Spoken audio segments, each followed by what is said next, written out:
net in the backfield, runs through the contact, and then throws a shoulder for good measure.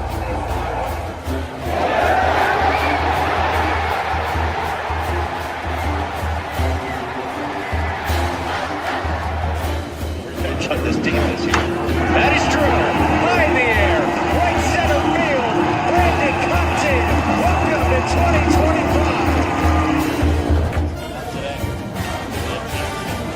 The other way. Still going back. That's the drag. Walks up and down. Edwards pulls off and buries it. Richardson drives out for Robbie Ryan. Her three right on the money.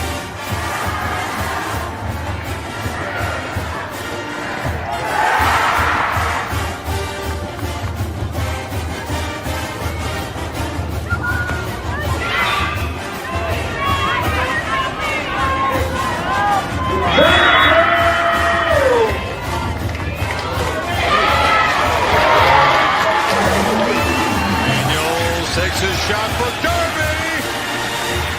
Flag out. Doesn't matter. Touchdown.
Yes, the button works. Welcome into Friday or Thursday. Sorry, I already says Friday. I was already assuming something happened, but I won't say it because it has to happen first. But yes, welcome into Friday's edition of Pitchfork Lunch. I am Michael Carrasino at Diablo00 on X, artist formerly known as the Twitter, as you guys all know.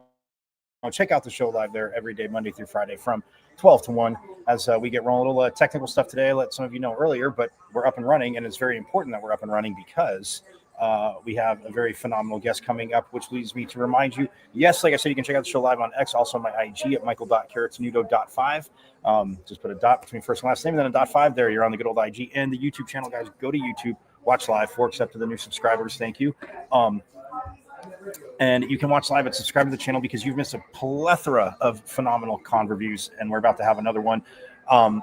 So go to YouTube. You know how to get there. You see my name, Michael Carrasino. The page is at M as in Michael, V as in Victory, C as in Champ 005 at MVC005 on YouTube. Again, we talked to Ella Lamagora on Wednesday. She joined us live. That was awesome. Or Tuesday, I say, pardon me, Tuesday. This week's just blowing by. I don't even know what day it is anymore, but it is Thursday. There's a huge volleyball game tonight.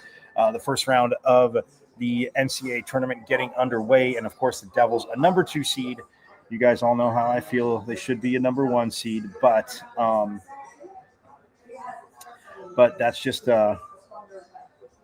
me.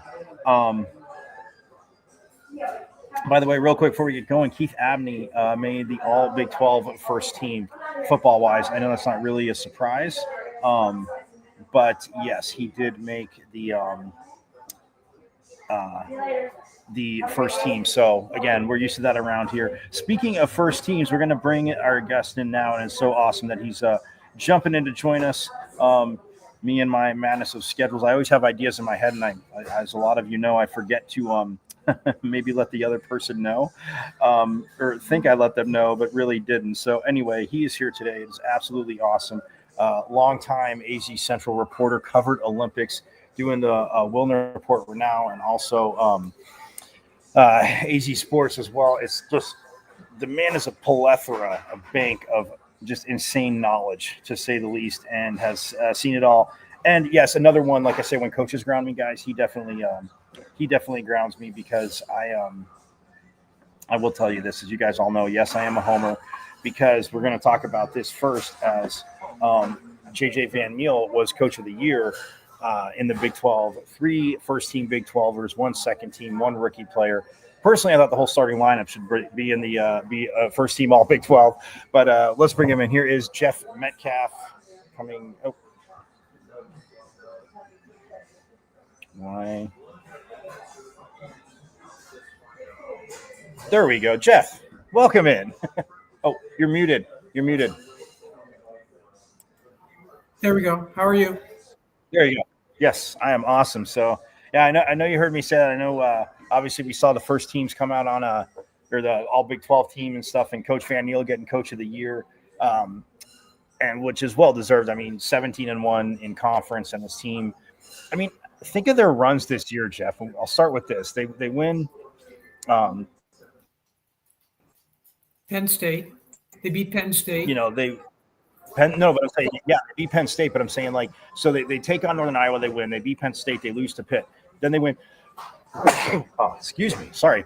Then they won. I think they won like 8 in a row, Penn State, and then they lost to Tech. They dropped to Texas, and then after they dropped to Texas, they put on, like, they win like 12 in a row up to Iowa State, and then they close out the season after dropping Iowa State 8 in a row. I mean, this team just doesn't get shook. But I say that to ask you, I mean, just your thoughts of the 3 players. I mean, on the first team, obviously Glover got Player of the Year, but her, Bailey Miller, and Colby Neal. And I also said my midseason prediction on the show was that Faith Frame was headed to being a first team player as well, but second team, obviously, very, very good honor.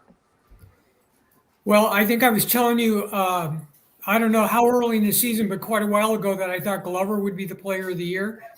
And it's not necessarily easy for an opposite hitter on the right side to win Player of the Year, because you don't get as many opportunities typically as you would on the left side. I think Coach Van Meel said something recently that if she had been playing all the way around, something like her number of average kills and average points and all that would be like double digits or something like that. Anyway, the point I'm getting at is that even though you might look at her stats and say, well, that doesn't jump off the page quite as much as you might expect for a Player of the Year, but when you think about she's playing in a 6-2, she comes out, Kyla Presley comes in part of the time while Noemi is out. And what she accomplished, even with those sort of restrictions, I just felt like all along she deserved to be Player of the Year. And when you watch her and you watch how powerful she is, how fast she is, and how she can dominate a match, I'm very happy and pleased that the coaches rewarded her with that honor. Yeah, you know, and when we talked about that at the one match and early on, and I was saying, like, you know, it's close, and I looked at what, you know, like you said, Kyla Presley was doing with the kills, because, I mean, obviously Glover led the team. She finished with 375 in the regular season, and Presley had 146. So, I mean, yeah, you're thinking, okay, if she's on the court for maybe half those, she has almost, you know, on her way to 500 kills, plus the sets that she missed. But I also did say, I mean, you know, I would say too, this is not taking anything away from Bailey Miller, because I thought Bailey Miller had a great season too. And there's been matches where I think she's been ASU's most dominant player. But to me, just overall, in terms of like somebody that can take a match over, I think Glover is a little more that type of player to me. when it comes to deciding, okay, who's going to be your player of the year. Because Right. I pretty much felt all along it was going to be an ASU player because they were yeah. that much ahead in the conference. So if you look at it that way, it pretty much comes down to, is it going to be Glover or is it going to be Miller? Right, exactly. And the other thing, that I wanted to say to you too is that, to piggyback off Bailey Miller, and when we were talking about it at the match when I came back, because it was a little bit after mid-season, and I said, Bailey Miller's playing 6 rotations, Glover's been out, but I go, what she means on the court is unbelievable. But I said, this is kind of one of those things where it's like the Heisman voting, when one teammate's taking votes away from another, but one of the two is going to win. Because to me, having got to see a lot of Big 12 volleyball, like I saying to you, Bailey Miller, second in kills, first in aces, second in digs. I think she was even, obviously, not that she's going to get a ton of assists, but like second in digs to frame, 4th of 5 assists. And like you and I talked about, what she did. And that's why I said, they're both definitely first team players. But yeah, for Bailey Miller to have that kind of year and Glover to be delivering on that level, this team is, how geeked out I get, but this seems very exciting to watch. What did you think? Well, here's something too, Michael. How consistently people have tried to serve tough to Bailey Miller to get to either have her have a bad pass, or just get her so she's not in a position to really hurt them as much hitting wise. And she's had to put up with that too. And there's been some matches where she's kind of struggled on serve receive, but she typically pulls it back together and ends up having a pretty good match anyway.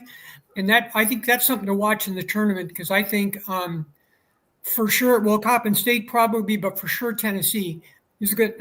Assuming that's your second round match, is going to try to serve Miller as hard as they can and keep her off balance as much as they can, to sort of limit what she can do on the left side, starting with serve receive. Right. Well, and for fans of my show that haven't been out to a match, which it's crazy to me, but at the same time, and I remember kidding around with you saying, for all that, and again, the numbers might not be huge, but for all that Jillian Neal did, it's not about everybody deserves a trophy. They should create a Big 12 award for the Swiss Army Knife Player of the Year, because everything she did, and I think her numbers a little bit, her aces dropped a little bit this year, but man, all she did and what she meant to the team, and just everybody having that attitude. But when you see what Jillian Neal did, just, what were your thoughts? I think she's when she's wearing the libero jersey, she's the biggest libero I've ever seen. I think we talked about that before. Yeah. So, you talk about like a Swiss Army knife, somebody that can play libero, but then she'll take the libero jersey off. Somebody else will wear it, but she's still out there serving. And then the whole combination storyline between her and her sister having transferred in from Oregon, which is also where Noemi Glover came from. Think about what those two would be with Oregon. I think the whole Neal story combined is one of the best storylines of the year, to be honest with you.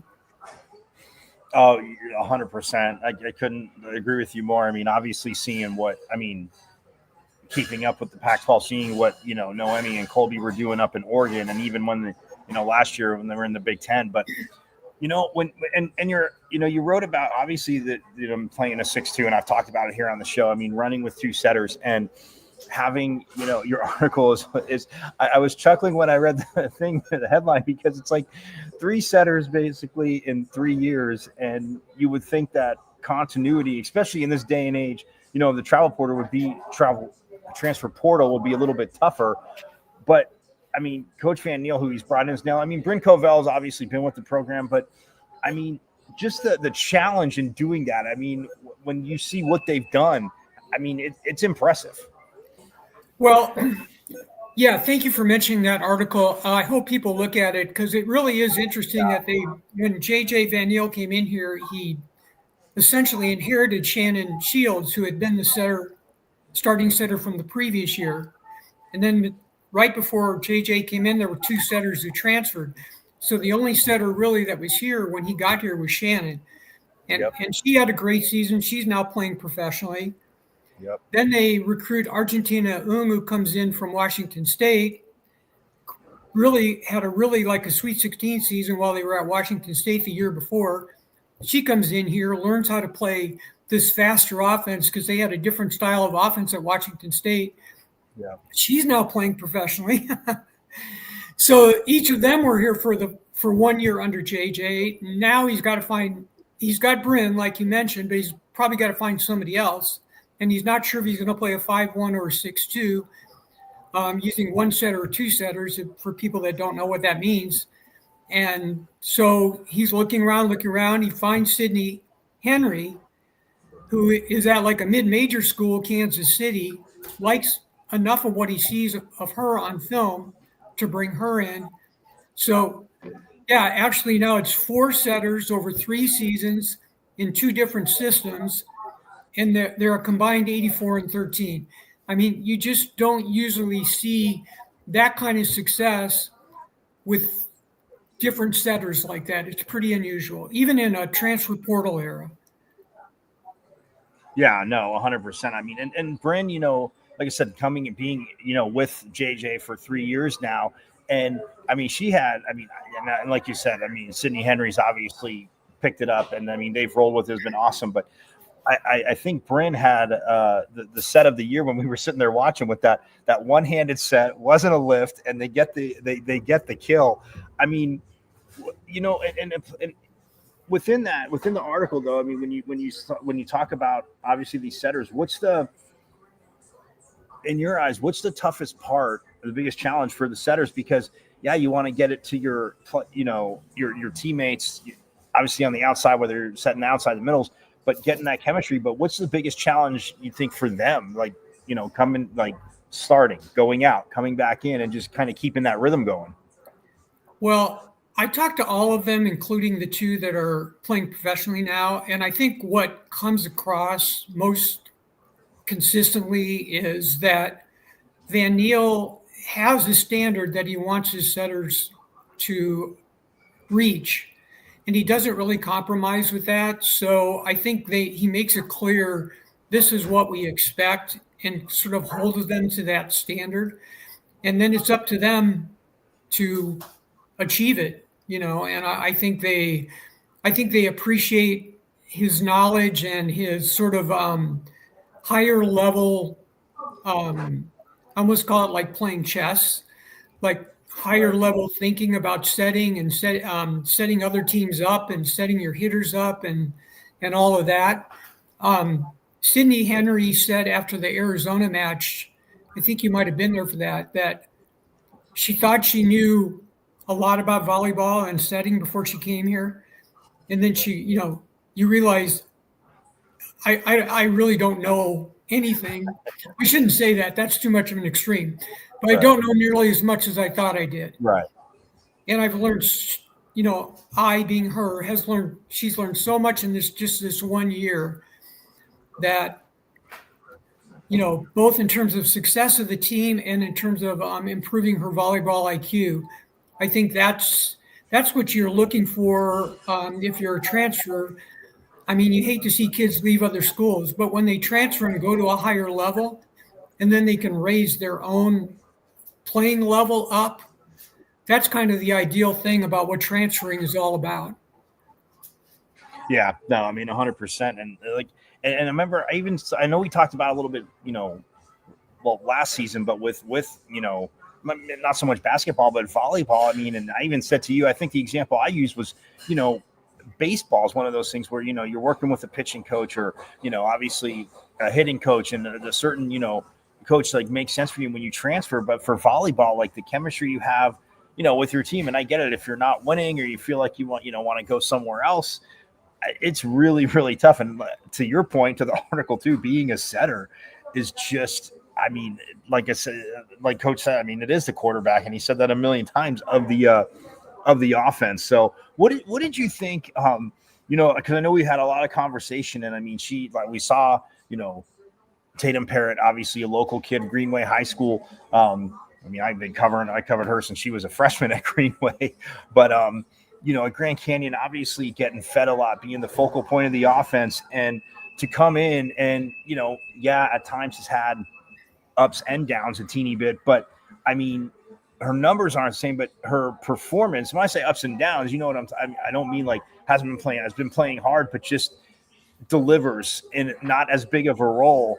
And I think, it's a spark to the team, but just what have you thought of her, coming here and just kind of being, I'm going to accept this role and, I'm going to be on the court and that's that. I think I might have mentioned this to you, but there's been times when, I thought, okay, I sort of expected her to be doing a little bit more or more consistent. Sometimes her hitting percentage isn't all that good. But then there's other times where I watch her and, I think the last match of the regular season, she started out pretty shaky. And I'm trying to remember now if I've got this right. Was that the match where he took her out and then brought her back in? Yeah. And then she took off. And then for the rest of the match, she played really well, not only hitting, but just all the way across. So, it'd be interesting to see now in the postseason, because I'm telling you, Tennessee is going to be tough. That is not going to be an easy match. And everyone that follows volleyball knows that last year they lost in the second round at home to Texas A&M. So it was sort of a disappointing ending to a 30-win season. And ASU obviously does not want that to happen again. They want to take this home court advantage and spin it into a Sweet 16 berth. So someone like Tatum, your second left side hitter, Presley on the right side. I mean, there's going to be some people that, might be not necessarily the star players that we think about, but they're going to make a big difference when it comes to beating a Tennessee, or if you go on and try to play a Creighton, something like that. There's going to be some players, and Tatum might be one of them, and that are really going to have to come through if they're going to win at that high of a level. Well, yes, and I've conditioned, and again, Tennessee obviously very favored. Looking at the bracket, they are playing, a Utah State team, and so I just said I keep writing whoever wins that game, because I've gotten a few comments during the show like, oh, they're going to be playing Tennessee. I go, guys, we don't assume anything. I said, except for ASU, being at home a second year should win. You know what? I know. Well, and that's true. And I got to admit, I don't know that much about Utah State, but I know from looking at Tennessee. Oh, I said that yesterday. Yeah, I've looked at Tennessee, and on paper, Tennessee looks pretty good to me. Yeah, They've lost, I think, 7 matches. I don't have it right in front of me. But anyway, that sounds right. Like 2 of them are to Kentucky. 1 is to Texas. 1 is to Texas A&M. 1 is to Purdue. They probably only got 1 loss all year long that would be considered not a good loss, which was to Missouri. But, right. They've got some – they got a couple of all SEC players, the setter and one of their hitters. I'll tell you what, if it ends up being them on Friday, I would encourage people to come out, because I think you're going to see a heck of a match between, two really, really good teams. Oh, yeah. Absolutely. And look, but that's what I wanted to ask you. Hosting at home, obviously it's great. Well, no, I'm gonna backtrack real quick, because I've been talking the number 2 seed and we saw it, and I said to you, like, seeing their RPI, and yes, granted, being at the selection show with the team and listening to the broadcast, but like the 2 analysts, the old coach who knows volleyball, and from the first team that got unveiled in the Big 12, Jeff, which was Kansas State up in their up and then the overall, of course, no doubt Nebraska's overall number 1. But Kansas State and both of the analysts were like, oh, here comes the Big 12 and the Big 12. And every time a Big 12 team, they were, saying, yeah, look at this. Oh, they did this year, the strength in that. So I had asked, Colby, and I had asked Bailey, And I said, when you hear that in a broadcast, and I said, yeah, they're not on the committee, they don't set it, but oh, the Big 12's deep, and the Big 12 is so this, and every other Big 12 team that came up, Jeff, they're saying like, what? I go, it's not about even creating, in my opinion, like a fake chip, because the number 2 seed's a phenomenal seed. I said, but don't you feel when they're saying that, and like a lot of the conversation around the country is like that, I go, that you should be a number 1 seed. Not that you should be, you earned a number 1 seed with what you just did in general and the ranked teams, because they brought it up for somebody else, Jeff. One of the teams are like, oh yeah, and they played all these ranked teams. Well, ASU played all these ranked teams, and I mean, again, I'm not upset about a 2. I'm just saying, if you're ever deserving of a 1, I feel that they are, especially when you hear that throughout the whole broadcast and you're the last team unveiled. Yeah, all I can do is just sort of take JJ's word for it that the committee is really strongly considering top 10 wins. And, Penn State, because Penn State didn't have a good season, ASU, that doesn't help ASU. They lost to Pitt and they lost to Texas. Now, there were some extenuating circumstances there, especially the people that were missing against Texas. Right. But basically, like if you look at the coaches' rankings right now, ASU is 8, and then Kansas is 16, and the other Big 12 teams are below Tennessee, which is 18. So, you're basically talking about, again, getting back to Tennessee, if that's what it ends up being, sort of in that same range level of teams that ASU have been playing all year in the Big 12. And, they've beaten all of those except for the one game at Iowa State. So I guess they've proven themselves against that level of team, but they didn't necessarily do it against the next level up. And I think that's why not only were they a number 2 seed, but they're the number 7 overall national seed instead of being 5 or 6. So you got 4 for the number 1 seeds, then 5, 6, and 7. So I just don't think it's in the cards for ASU to be a number 1 seed, I guess is what I'm saying. And now they've just got to maximize being a number 2. They've been drawing well all year long. They've drawn one match against Arizona. Was it Arizona or BYU? Arizona, I think. They had over 7,000. Yeah. Which is the most this century, but not the most all time. It's the most this century. That's like 85 or something like that. And they've tried to price it so they can get as many people as possible in there for students. And the upper deck has been priced pretty reasonably. If you want to go and sit in the upper. Graham, I mean, they're giving, a good amount of students free tickets. Yeah. Yeah. And then, like I said, I think it's $20 to sit in the upper deck if I'm not, the upper level. So really, I know people are busy on the holidays and everything, but I'm really interested to see what they're going to draw, because the crowds have been pretty consistently 3,500, and then they spiked up the one match where they've had a few over 4. They spiked up to the 1 over 7. So I'm really curious to see what they're going to get today and hopefully on Friday. Yeah, and I keep telling everybody the match starts it's scheduled to start at it says on the if you look at the bracket, it says 7 p.m., but it is half an hour after the last match ends. So the first match, which is Tennessee and Utah State, is at 4:30. Right. So again, and it could be 7. It could be a little later than 7. If say one of them just crushes it and sweeps in 3, maybe it's 6:30. So yesterday I started reminding people when I saw that to get out there early.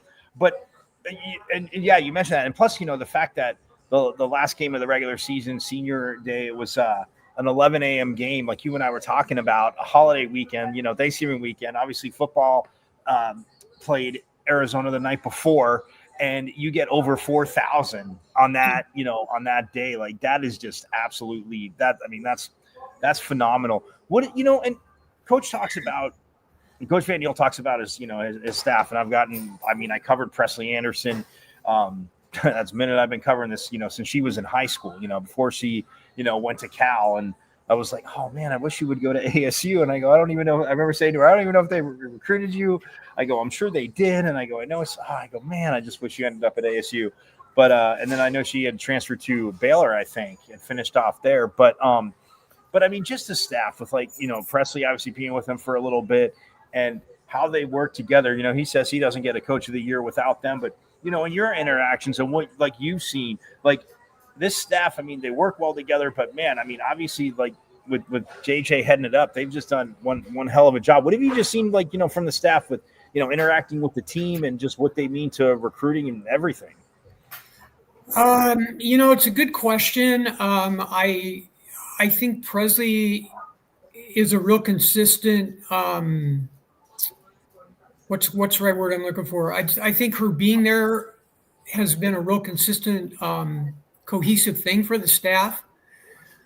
Some people forget that JJ was also Pac-12 Coach of the Year in 2023. So he's not on this show. They know that. I remind them every day.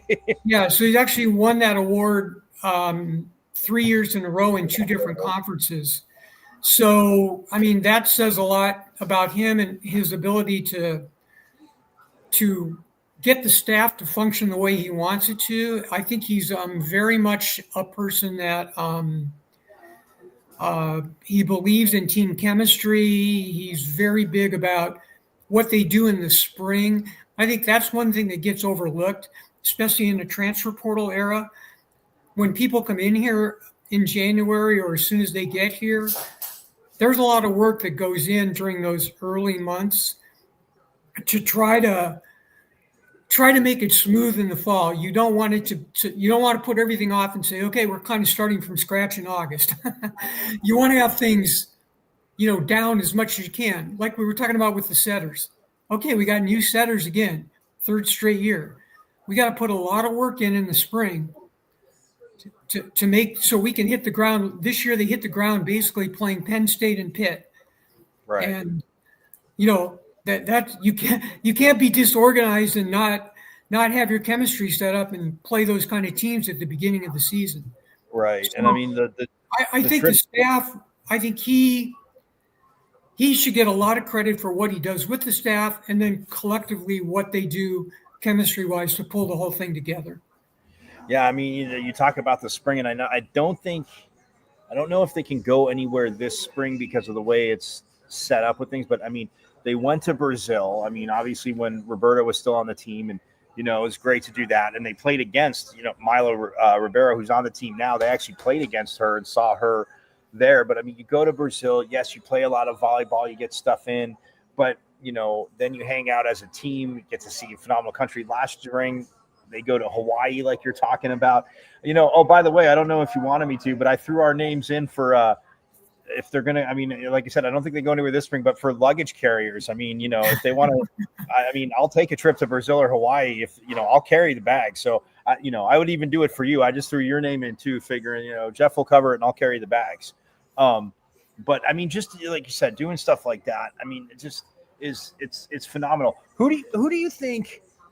Well, I mean, when you look at this team, and again, he caused the bench that the game changers, and yes, they do have the most hilarious and the best crowd, rocking celebrations and just kind of timeout stuff. But when you look at the bench and just players that have come in a little bit, kind of like I think of the way Jillian Neal started her career, like you said, that last year of the Pac-12. I mean, about a third of the way through the season, oh well, we're going to use her to serve, and I mean, she's just dropping ace after ace and pushing the serve.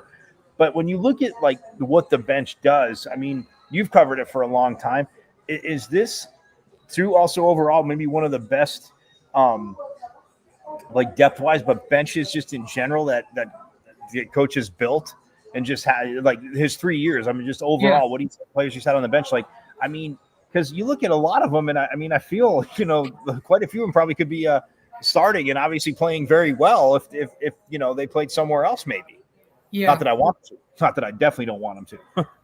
Yeah, it's a little hard for me to say that, compare the benches. I'm not quite sure exactly how to do that because even in a 6-2, there's more people playing.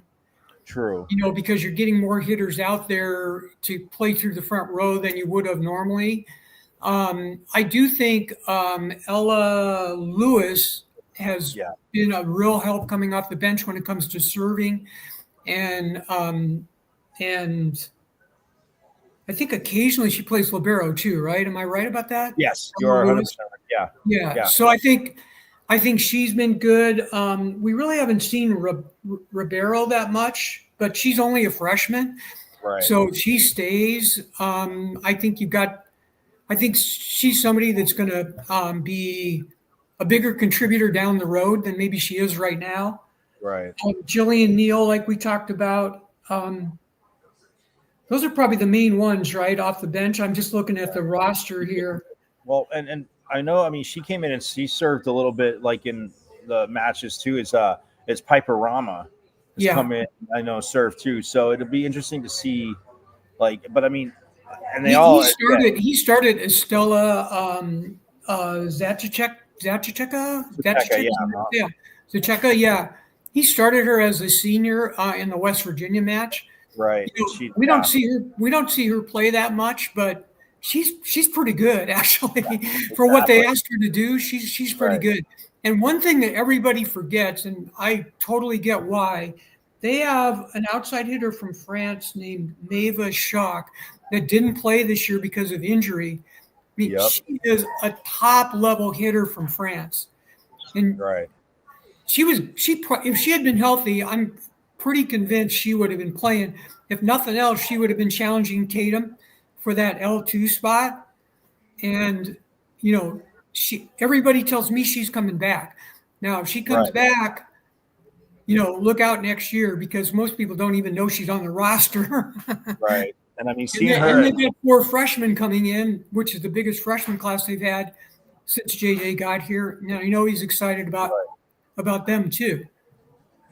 So, and if Henry, I saw that. I'm going to say if Henry is not back, she would need to get that 5th year thing that's kicking around nationally. She would need to get that approved to be eligible for a fifth year. If she's I was trying to mention that. And I'm so glad you said it, because I almost forgot to ask you. So what is the can you like? Well, it's one of the court cases to try to get. You just would automatically get 5 years. It's one of those national court cases out there. Oh, so you don't have to be redshirted. It's automatically 5 years. Right. So if you're then would they get rid of the red shirt, or would you get 6 if you were a red shirt? I don't think so. I think it would just be you 5 would just years, and that's get it. 5 years. I think I'm not quite positive on that, but anyway, the point I'm getting at is Bryn is leaving early. She's graduating in December and leaving early. Henry might not have any eligibility, so there's a freshman setter coming in from Orlando. They might have a 4th new setter in 4 years next year. Now, she'll be a freshman, so if she's good, then maybe she'll play more, she'll be your setter for more than 1 year. But they could have another new setter next year. Wow.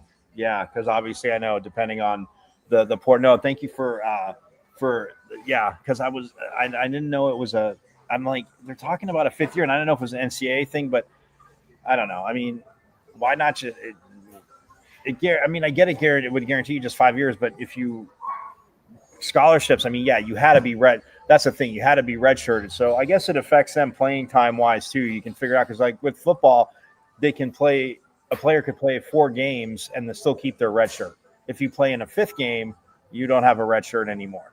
Right. So I mean, that's why last year you saw quite a few guys that had a red shirt, like they played, and they, ASU was healthy, but they played in the Arizona game, and then the Big 12 championship game, and then the first round playoff game, because it's like, okay, they haven't played, and so. Well, and I think from talking to Henry, she would, if she had the option, I think she would like to return for another year, which makes sense. She's only been here the 1 year. Right. And like we talked about, she's already improved and learned a lot. So, but it's really not in her hands. And if it's not approved here pretty soon, I would guess that she probably won't be back. So that would leave the freshman girl that I was talking about coming in. Yeah. Well, From Orlando. Yeah. although he that's could take another setter in the portal too, because right. right now ASU is as attractive as it gets in the portal. So Right. he could bring a freshman player in and get a portal setter, as well. And with that being said too, so when you look, so just kind of like I said, the 4 number ones. I mean, I talked about them obviously, Nebraska, Texas, Kentucky, and Pitt. And I see, I'm like, wow, I'm like, God, I'm like, ASU's on that. I'm like, well, they could meet up with Texas again, fans. It would be in the Final Four. But they would have to go through Kentucky, though. I think they're in Kentucky's bracket, but before that, they'd have to play Creighton on paper. Let's put it on paper. Right. Yes. If they got that far, they would play Sweet 16 match against Creighton at Kentucky next week. So, that there's going to be nothing easy about that. I already said the Tennessee match isn't going to be easy. Right. The Creighton match isn't going to be easy, and then you would have to theoretically play Kentucky. So, good luck. I said yesterday, of course, you always want to play. Right. And I said yesterday, you want to be the best, you want to beat the best. But I said, man, I've never rooted harder I think if UCLA wins their first round game, I'm rooting so much for UCLA to beat Kentucky, because if they do, that means we get to host the next round. Well, that's true. That's a good point. Yeah, because if ASU were to get through to the Sweet 16 and Kentucky lost, then ASU would host. You're right about that. And that'd be great. That hosting a regional, if we are the fan base is excited about hosting a sub-regional, imagine what it would be like if you're hosting a regional. Oh my goodness. Yes. 100%. Absolutely. And then, I mean, you get all those people that go to football that don't typically go to volleyball. You might be able to fill up DFA. You might be able to fill it totally up for a match like that. Yeah. People might be standing on the concourse and they're like trying to get standing room only tickets for that one, because that's just, that would be awesome. But look, I mean, whoever they have to play, they'll be ready. And I mean, even talking, because it's funny. I think you heard me mention I had Ella Lamagora. I was able to sit down with her on Tuesday, and obviously she's a local kid. Went to Corona del Sol. Then was Long Beach State, transferred back here.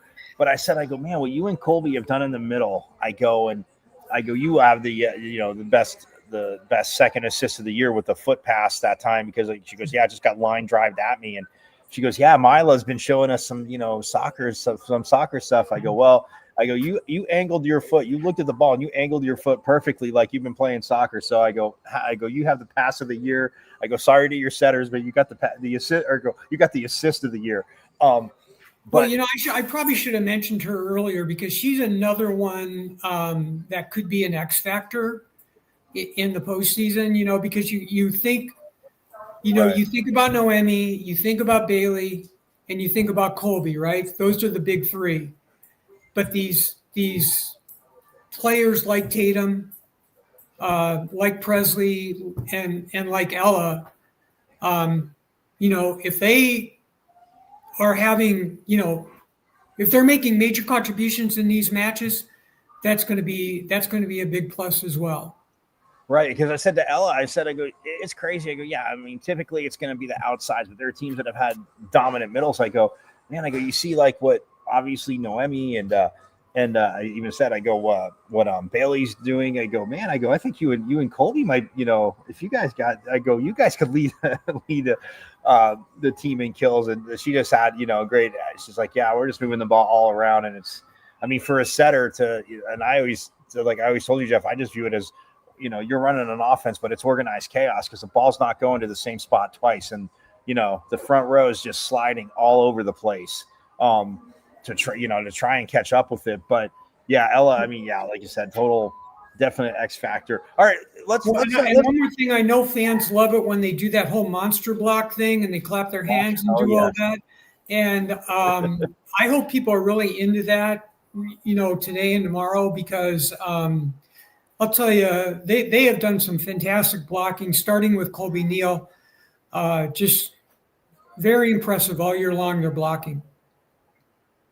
Absolutely. Yeah, absolutely. I mean, it's just, it's just, yeah, it's, again, to see, like I say to people, because I mean, I have watched Nebraska, I have watched, obviously, Texas, well, the ASU game more than once, but seeing them play Penn State, seeing them play Pitt, and like I said, going through the Big 12 and just what they can do defensively and how much and that's why I always ask like defensive questions, because it's like, when having called volleyball, the one thing when I've gotten to talk to, analysts that I've worked with, Jeff, it's funny because I'm like, have you ever, like you're up against a team that might not have, and like ASU does, but I go, might not have like, the biggest of, killer, like, players outside or in the middle that like they have that person that can just deliver that, like that kill and get it down. But you're playing them and their defense, they get to everything. And this one girl one time, I didn't even finish a sentence. She looked at me and she goes, Michael, she goes, yeah, stop right there. She goes, yeah. She goes, there is a team that I only beat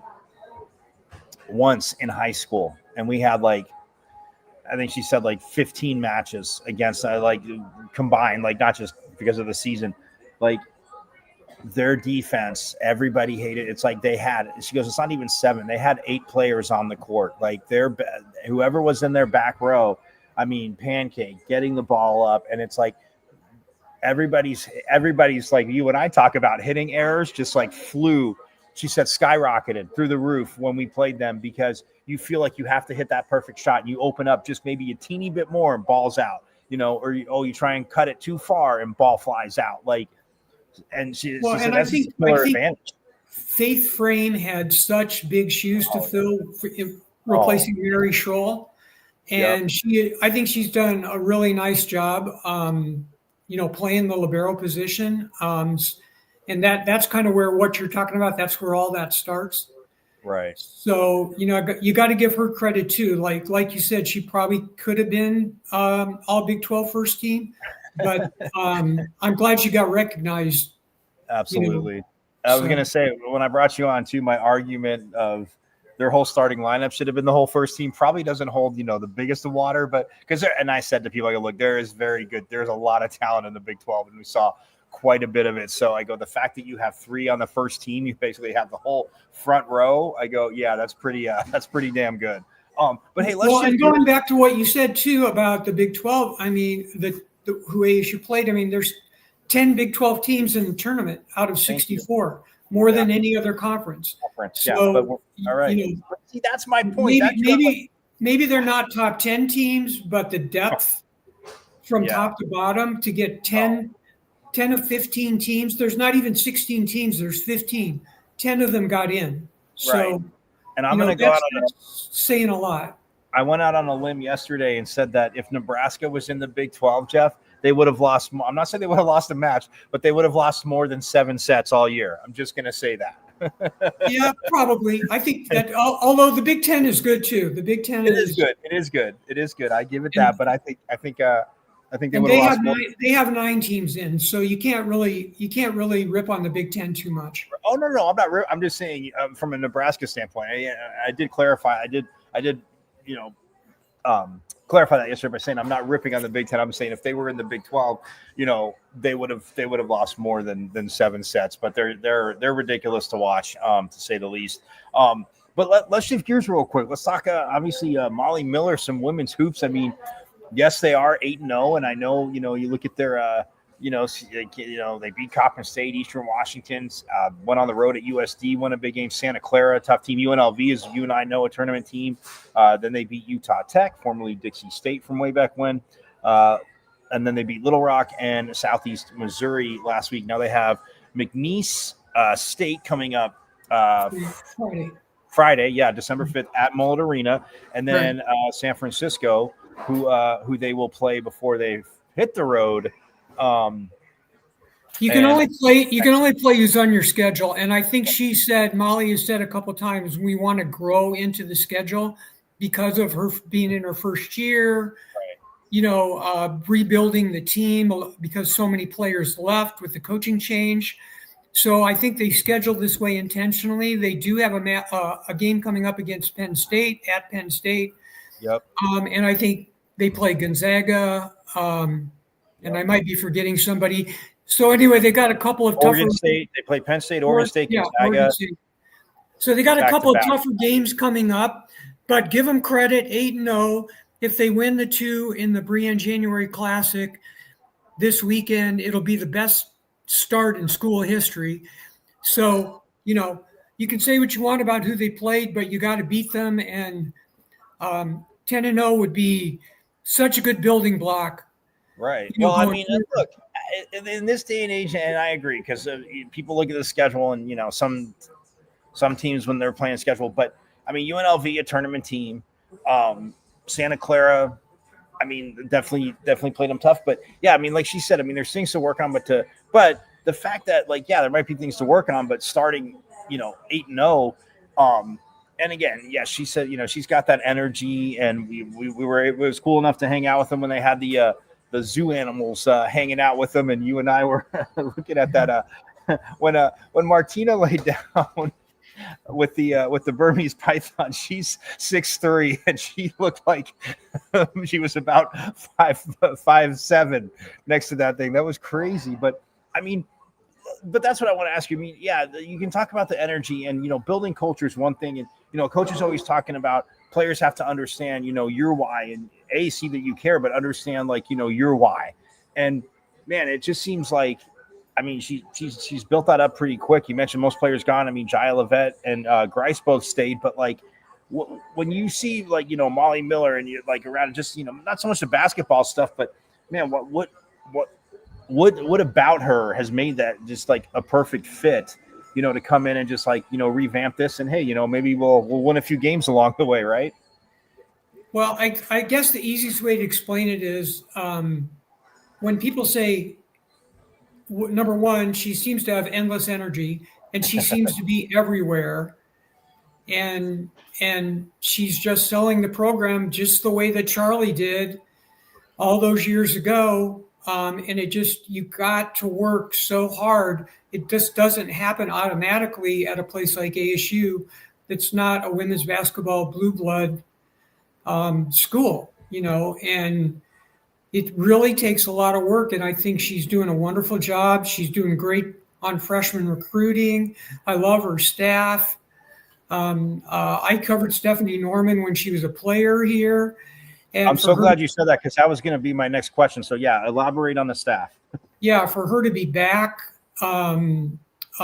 sort of, leaving a perfectly great job at Louisville, where she'd been for many years, to come back here to basically say, I want to finish my career where I started as a player. Right. Just an unbelievable commitment on her part. She has the coach that was with her at GCU. She has another coach that she brought in that I believe he was at Penn State, if I'm not mistaken. It's a very good staff. And you can already see the development of the players. Like, they didn't just bring a bunch of players in here. I mean, they're developing them. Like, last year, Poa was at LSU when they won a national championship, but she's getting playing time like she's never had before, even with a broken hand, playing through a broken hand. Right. So it's a new role for her in terms of minutes, responsibilities, what they're asking her to do, everything. It's different. The player that came from UNLV, Brackens, same thing.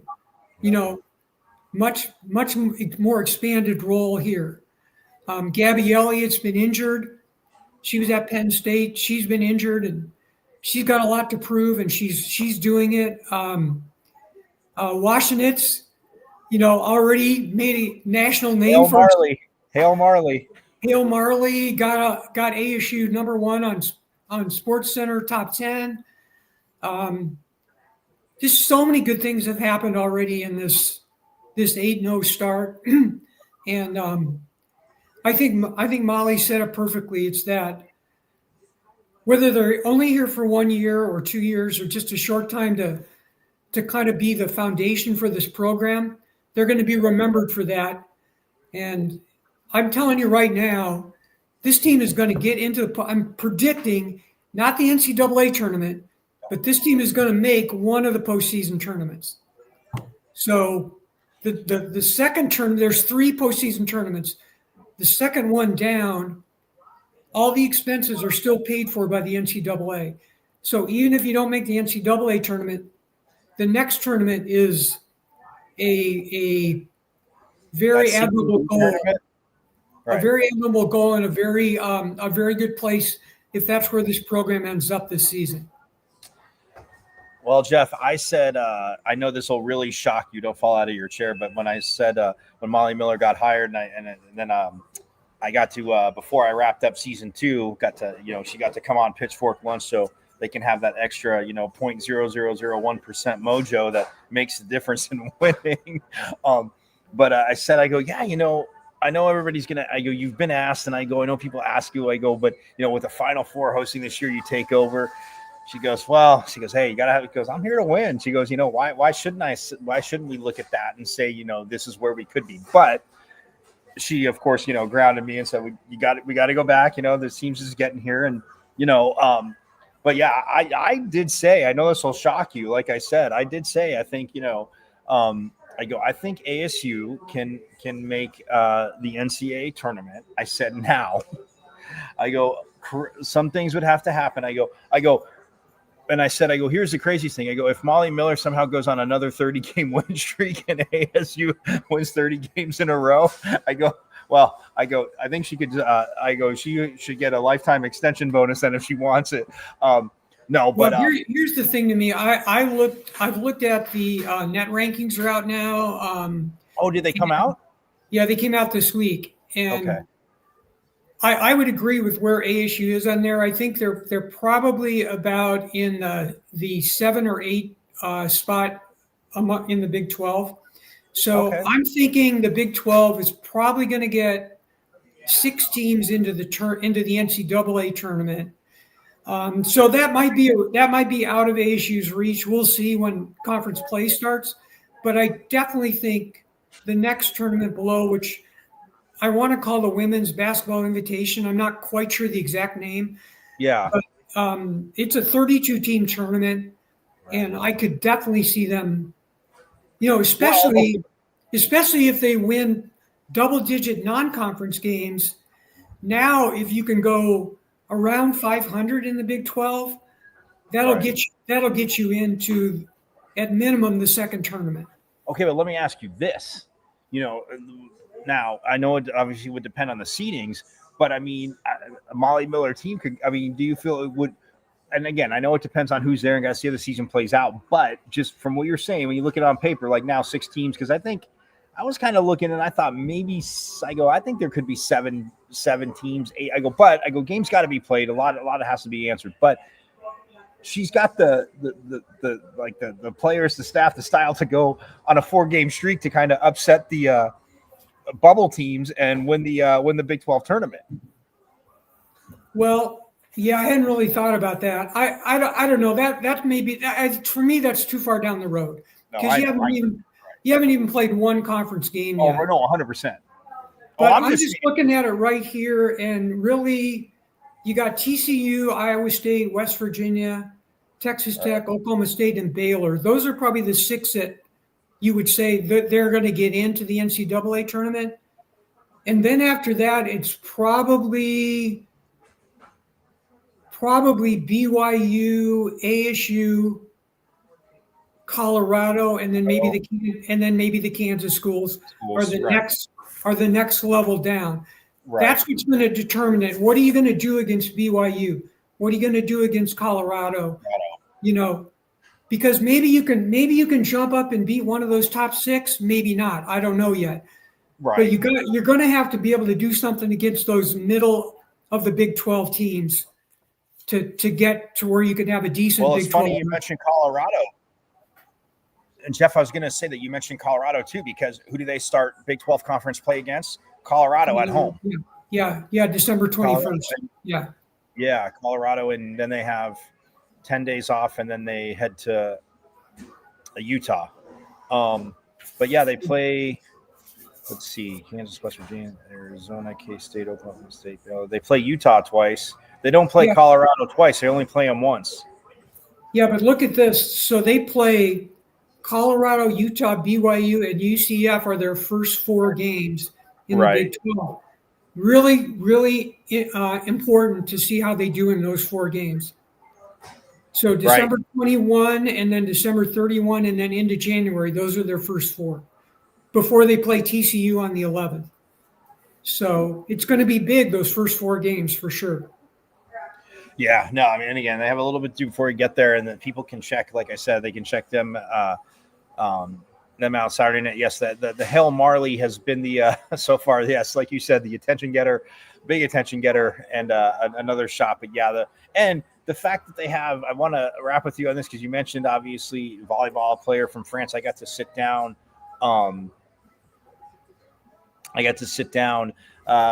Before they started play and was talking to Eloisa Carrera, and of course, her being Italian doesn't hurt, but Martina Fantini, and the international player. But yes, having somebody at Brazil and Italy, and then obviously Australia represented. I was teasing all the coaches because you and I know Charlie obviously used to totally go over and recruit and pull some like international players. But I was teasing Molly, saying that man, I go, you trying to catch up to Coach Party and the water polo team, because I go, that's definitely international flavor over there, and even JJ now Brazil and France, so they're all trying to catch up to water polo, Jeff. Well, Carrera is another one that's been playing real well, and she has a big expanded role too, from where she was at Mississippi State, I think. Yeah. Mm-hmm. And she's got a big expanded role here. Ole Miss. She was at Ole Miss. Ole Miss, okay. She's been playing really well, and Fantini's coming around. It's a much more physical, I think, brand of basketball than what she's used to in Italy. Right. But she's coming around too, and she's got good size. So between Brackens, Carrera, and Fantini, they've actually got a little more size, and they've been dominating teams in rebounding. Right. They've been killing teams in rebounding and in paint points. So I don't know if that's going to continue or not, but they've done a great job of that so far. Well, the effort for them to play defense and rebound won't go away, because we heard Coach Miller, she has no problem putting somebody on the bench next to her if they're not putting that effort in. And like you said, though, they absolutely have. So, well, thank you, my friend. It is awesome, and I will see. Hopefully, assigned seats tonight. So hopefully I get to sit next to you. If not, I'm just going to ask somebody to switch with me, because you're. Well, I'm going to go watch the first match. So I'm leaving here pretty. I'll be there for the first match too. I definitely want to see either Tennessee or Utah State, but most likely Tennessee go into the second round. But yes, hey, man, I always greatly appreciate you doing this, and I will see you at the wonderful arena in a few short hours. Okay, Michael, thanks for having me.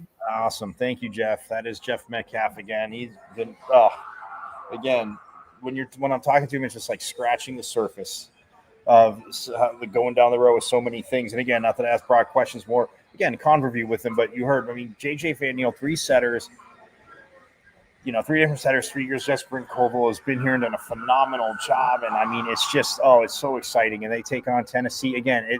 I know I told you on Pitchfork Lectures, I just got the update to this last night. It is scheduled for 7, but the first game, Utah State, Tennessee, is up first at 4:30 p.m. at Desert Financial Arena. So my point to that is get there for that game, a little early, but I would say, again, if they finish in 3, it could be done by, 6. So the next game will start half an hour, they'll clear the court. They're going to start the clock right away. But so that is that. Again, so stoked for that. And for, women's basketball, like I said, Molly Miller, man, be excited. This team, and they get to play over at Mullet.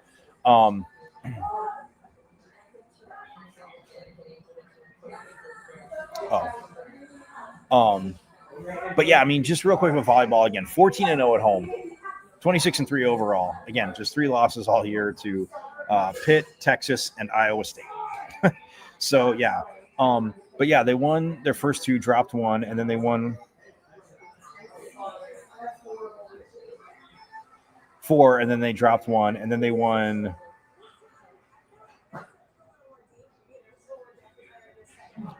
12, dropped 1, and then won 8. And now they are taking on Coppin State. Again, it says 7 p.m., but it is half an hour after that match starts. That was thing. I think if you set TV times for the first round, you just live with it. But again, that's not how they work it. So that's not how TV works it and all that good stuff. So yes, that is my point. But guys, get on out. It is an exciting. We talked about it. It is a phenomenal team, to overstate the obvious. 26-3, like I said, 26-3, 17-1 in conference, 14-0 at home, 10-2 on the road, 2-1 neutral sites. But then, yeah, and then for women's hoops, like I said, Friday night, tomorrow night. And again, we'll be on tomorrow. I'll recap what happened tonight. And, but yeah, 6:30 at Mullen Arena. They take on McNeese State. And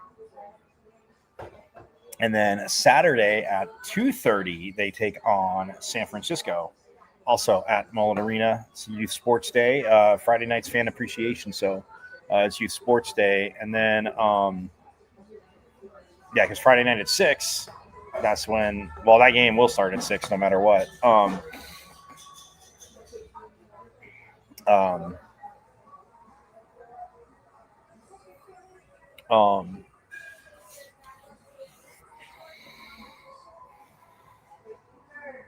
So, yes, that game is on at 6 Friday. Oh, we got a little action going on. By the way, yes, the women's volleyball tournament starting. And let's see here.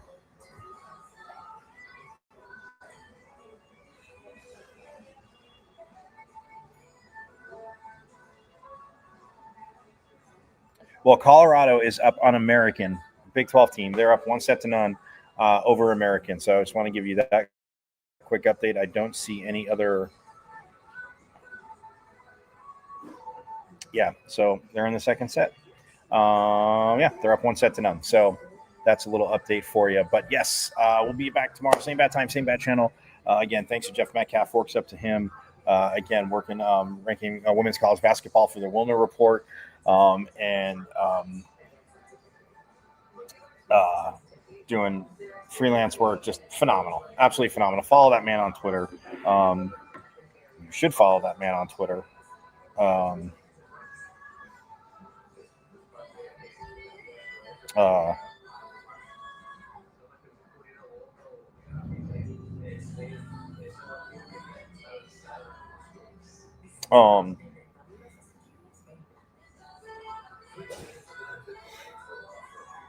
But yeah,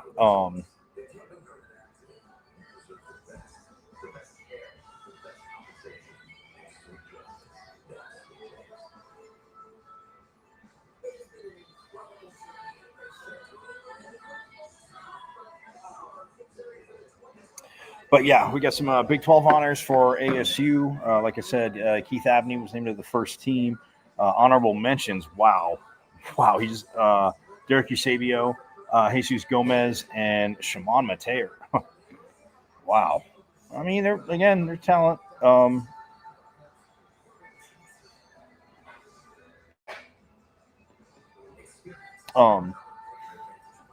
Anyway, we'll get into that tomorrow. Get into all that.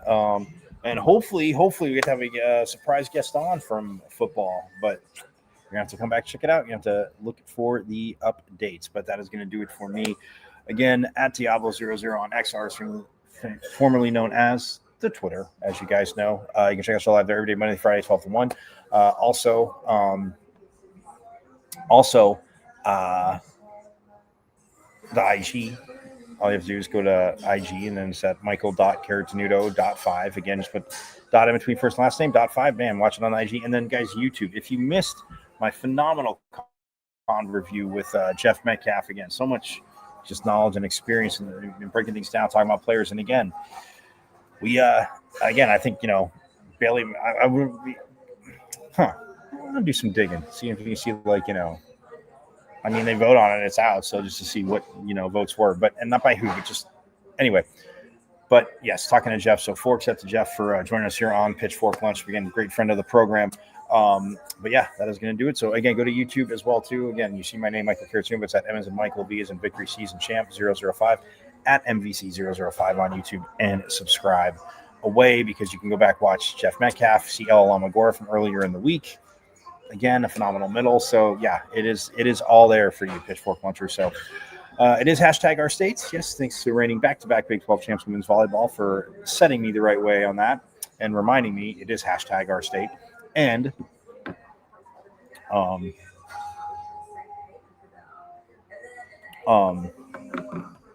and like it is, that's for you down south, school down south, who's also in the tournament. They were one of the 10 teams, the most in the conference. So you're deep and you're good, but you're a top team. Again, who you removing? I know, and definitely ain't Nebraska, Texas, Pitt, Kentucky. I don't know. I start looking at the schedule, seeing things. I'm just saying. Anyway, it is hashtag our state, school down south, but you do play today, so see what you can do. And then, as you guys know, as always, go Devils. And of course, I went to Arizona State. Rod. I'm a Sun Devil, man. 27-yard line. That's a great call. Good play fake. Plummer will put it up. Throws over the middle. Pull. Touchdown. Red flag. 3rd down and 5. Levis swings it to Scatterboom.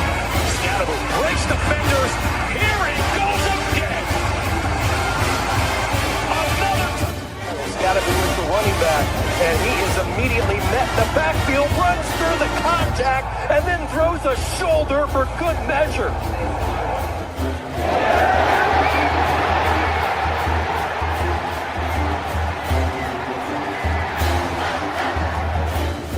Chuck this defense here. That is true. High in the air. Right center field. Brandon Compton.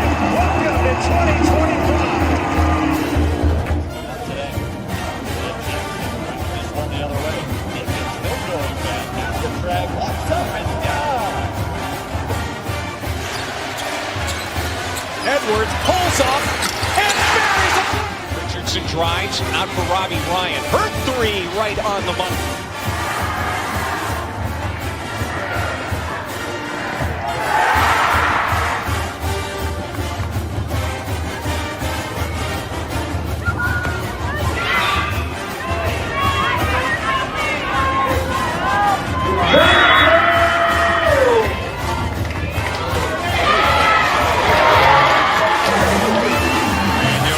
Takes his shot for Darby. Flag out. Doesn't matter. Touchdown.